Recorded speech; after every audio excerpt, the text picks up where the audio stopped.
Terima kasih sudah melihat tutorial dari aplikasi keuangan sekolah The Money. Ini adalah tampilan dari aplikasi keuangan The Money. Aplikasi keuangan sekolah ini menggunakan model dengan sistem akuntansi sederhana. Jadi pada aplikasi keuangan sekolah ini terdapat menu identitas instansi. Ini untuk masukkan nama sekolah. Kemudian ini adalah logo. Jika Anda ingin mengubahnya, tinggal klik ubah, kemudian simpan atau batal. Seperti itu. Nah, kemudian terdapat menu dari periode. Nah, ini terdapat periode dan atau tahun buku atau bulan untuk proses um, data akuntansi yang akan digunakan. Kemudian terdapat menu grup akses yang digunakan untuk menentukan hak akses atau yang boleh menggunakan program. Kemudian di sini juga terdapat user yang akan menggunakan program. Nah, kemudian di sini terdapat akuntansi. Nah, ini pengelolaan kode akun. Jadi di sini terdapat kode-kode akun yang bisa kita gunakan. Secara umum terdapat 5 jenis akun atau akun besar yang digunakan. Misalnya satu pada harta, di sini terdapat akun untuk harta lancar, di sini terdapat kas. Pada kas ini juga terdapat kas kecil. Kemudian di sini ada bank untuk bank BRI, kemudian BNI dan BCA. Kemudian terdapat piutang teman, piutang karyawan. Kemudian di sini juga terdapat alat komunikasi untuk perlengkapan, kemudian mobil. Ini adalah harta yang dipunyai. Kemudian terdapat harta tetap, yaitu piutang jangka panjang dan rumah. Piutang adalah sesuatu yang dihutangkan. Misalnya kita meminjami orang, itu harus diambilkan dari harta.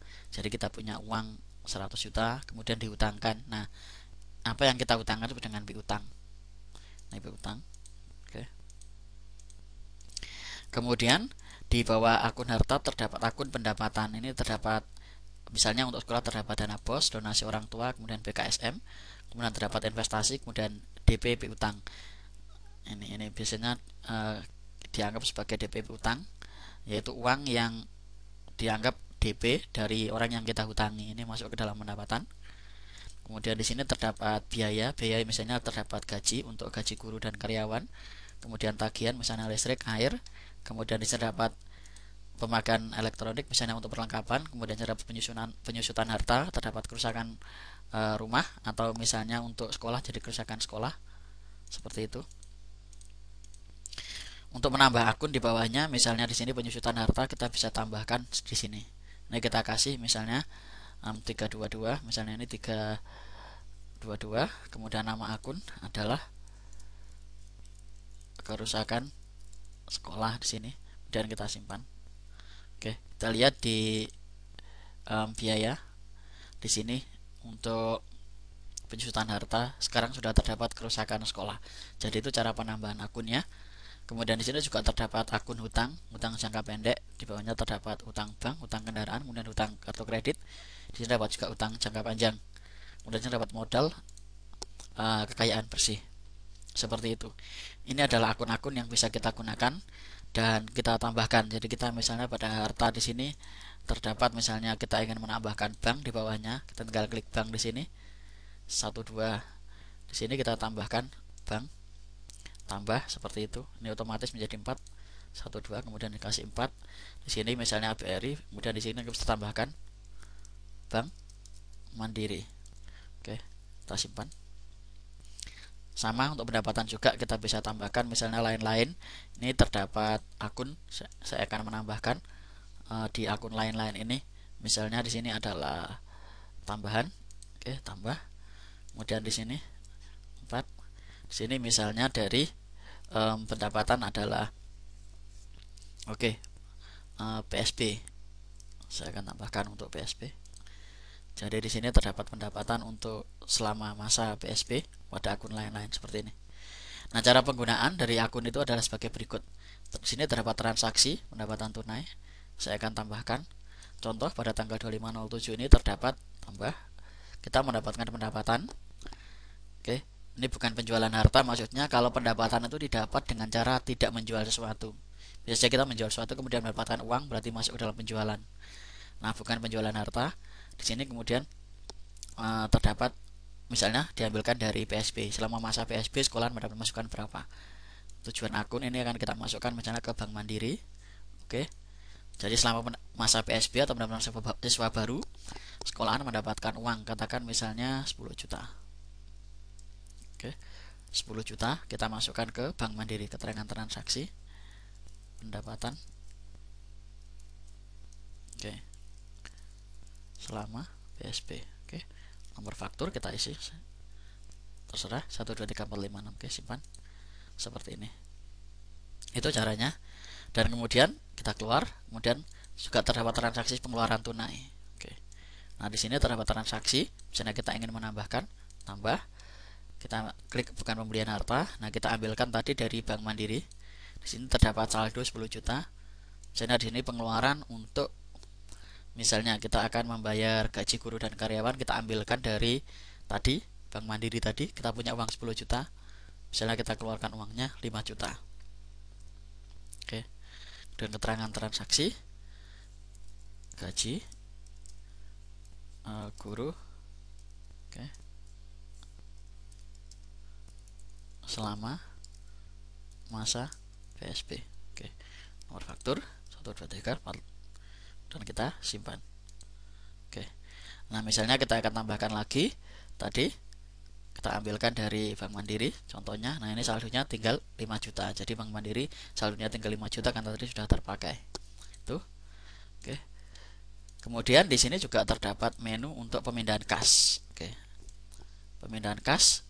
Jadi tambah, misalnya kita akan memindahkan kas asalnya dari Bank Mandiri, kita akan pindahkan semua ke BCA. Jadi dana 5 juta ini kita akan pindahkan, misalnya kita pindahkan 3 juta ke BCA. Oke. Kemudian keterangan transaksi di sini adalah pindah kas. Faktur 1 2 3 4, simpan. Seperti itu. Kalau kita ingin tambahkan lagi, kemudian kita lihat di Bank Mandiri saldonya sekarang tinggal 2 juta karena yang 3 juta sudah kita pindahkan kasnya. Kita pindahkan dari rekening Mandiri ke BCA. Seperti itu, yes. Kemudian di sini juga terdapat untuk hutang. Hutang misalnya kita pinjam, kita tambah. Kemudian di sini kita hutang itu berarti penambahan kas. Kita ambilkan, kita akan hutang kemudian kita masukkan ke BRI. Oke.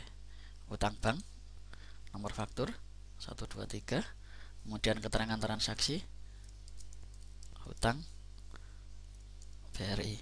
Oke. Jumlah hutang katakan misalnya 100 juta. 100 juta. Di sini tidak terdapat, jadi tanpa batas waktu pembayaran. Kemudian ini dengan angsuran. Oke. Di sini kita ambilkan dengan batas waktu pembayaran. Kemudian di sini terdapat dengan angsuran, boleh. Kemudian kalau tanpa batas waktu pembayaran atau tanpa angsuran, kita letakkan di sini dan kita simpan. Oke, seperti itu. Nah, kemudian terdapat pelunasan hutang. Ini di sini terdapat pelunasan hutang untuk melunasi hutang. Tambah, kemudian kita tanggal berapa, kemudian cari nomor fakturnya, kemudian jumlah angsuran berapa, dan seterusnya. Ini dilunasi dengan apa? Itu caranya. Oke. Nah, langkah berikutnya di sini juga terdapat menu piutang. Nah, piutang ini digunakan untuk kalau terdapat peminjaman di sini misalnya tambah ini terdapat piutang, misalnya kas yang diambil dari Bank Mandiri tadi. Kemudian akun piutang tujuan, jadi piutang karyawan seperti ini. Keterangan transaksi. Oke. Piutang Pak Eko. Jadi ini jumlah piutang, oke, 1 juta. Jadi Pak Eko ini meminjam uang kepada sekolahan. Di sini, kemudian kita simpan. Oke. Kita keluar. Nah, kemudian di sini juga terdapat penagihan piutang. Di sini terdapat penagihan piutang dengan menagihkan piutang. Kemudian di sini juga terdapat pemakaian perlengkapan. Jadi transaksi perlengkapan tambah di sini. Misalnya perlengkapan yang dipakai apa? Alat komunikasi, akun perlengkapan, pemakaian elektronik, jumlah transaksinya berapa, kemudian terangan, nomor faktur, dan seterusnya. Nah, kemudian setelah itu terdapat juga menu penyusutan harta. Di penyusutan harta seperti di sini. Kemudian langsung ke laporan. Laporan ini terdapat laporan transaksi. Kita lihat transaksi untuk semua tanggal selama Agustus, periode Agustus. Kita cek, cetak. Nah, di sini terdapat contoh DP hutang mobil, asal akun dari BNI, tujuan akun DP hutang senilai 20 juta. Kemudian kelompok hutang, di sini terdapat hutang BRI tadi, dari akun hutang bank, tujuan akun bank BRI senilai 100 juta. Jadi dari sini kita lihat cash flow atau arus kas dari transaksi yang kita gunakan. Dapat seperti ini. Kita bisa lihat kelompok pemindahan kas dan seterusnya.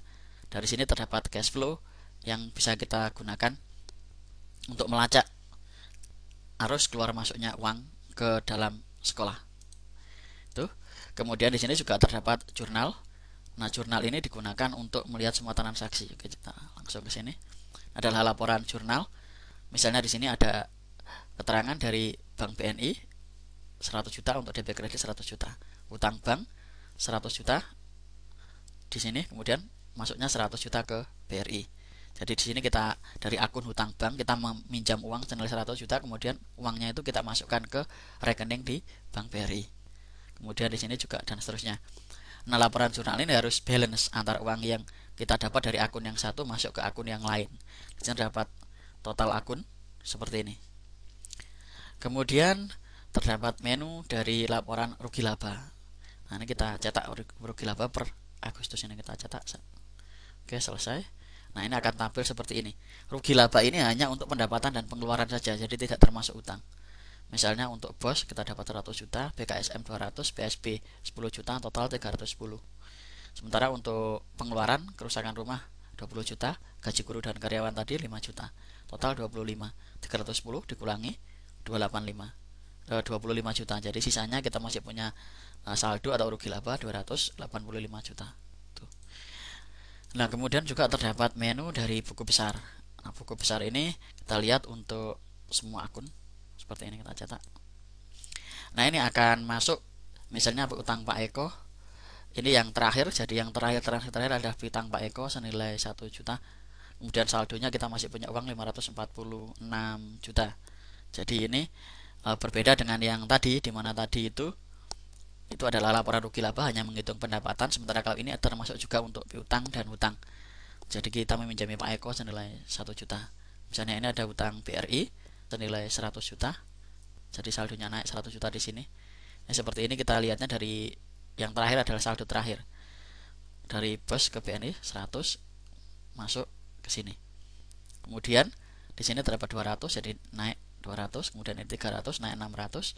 Kemudian hutang mobil 100 juta jadi 700, pendapatan selama PSB 10 juta jadi 710. Kemudian kita hutang lagi ke BRI senilai 810. Kemudian di sini adalah pengeluaran piutang karyawan 200. Jadi ini turun. Kemudian ada piutang mobil 20. Untuk ini semua di sini. Jadi menggunakan laporan buku besar. Dan berikutnya terdapat laporan kekayaan. Nah, ini total kekayaan yang kita punya selama Agustus. Di sini saldo periode sebelumnya 139, harta 310, biaya 45 juta, hutang 480, kemudian piutang 201. Jadi ini. Jadi yang kita punya utang itu 480 juta, kita menghutangkan orang 201 juta, kemudian biaya 45 juta, harta 310 juta. Periode sebelumnya 139 juta. Itu cara penggunaan dari aplikasi keuangan The Money. Untuk pembelian silakan menghubungi 0819 3848 3780 atau 0856 456 78031. Terima kasih Anda sudah melihat aplikasi keuangan The Money.